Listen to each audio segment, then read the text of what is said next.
Hi friends, మేము బుర్రా కేవ్స్కి వెళ్ళాము. అరకు నుంచి వస్తా సో ఇది మేము ఈవినింగ్ వచ్చాము బుర్రా కేవ్స్కి. 3 o'clock అట్లా. 7 o'clock 6 o'clock క్లోజ్ అయిపోతుంది అనమాట. సో ఇది ఎట్లా అంటే సహజసిద్ధంగా ఏర్పడిన కేవ్స్, గుహలు అనమాట. అందుకని అంత ఫేమస్ దీనికి. అవి ఓన్గా వాటికంతట అవే ఈ కేవ్స్ లాగా ఏర్పడ్డాయంట.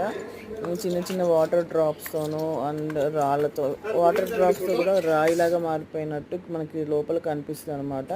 చాలా బాగుంది. పైన లోపల శివాలయం ఉంటుంది. మనం ఫస్ట్ దిగాలి, పైనుంచి కిందకి దిగాలి, దిగి మళ్ళీ పైకి ఎక్కాలి శివాలయానికి. నేనైతే వెళ్ళలేకపోయానండి, నేను అక్కడే సగం దూరం ఆగి అక్కడే కూర్చుండిపోయాను. వీళ్ళైతే వెళ్ళారు, మా పాప అయితే వెళ్ళారు. ఆ పైకి చాలా మెట్లు ఉన్నాయంటండి శివాలయానికి.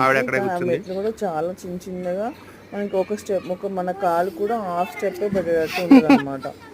హాఫ్ స్టెప్ పెట్టుకునే ఎక్కాలి. లోపల చీకటిగానే ఉండేది, లైట్స్ వేసి పెడతా ఉంటారు.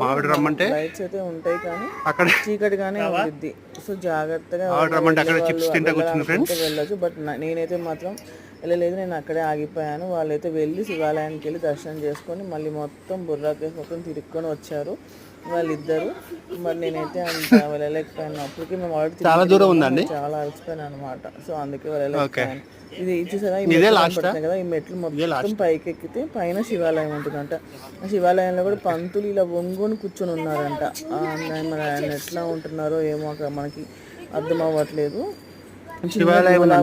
ఆ గుహలో ఆ పంతులు గారు అలా కూర్చొని ఉంటారంట. మరి ఎంతసేపు అలా కూర్చుంటారో, గ్రేట్ కదా. సో ఇదండి Burra caves. Thank you so much for watching.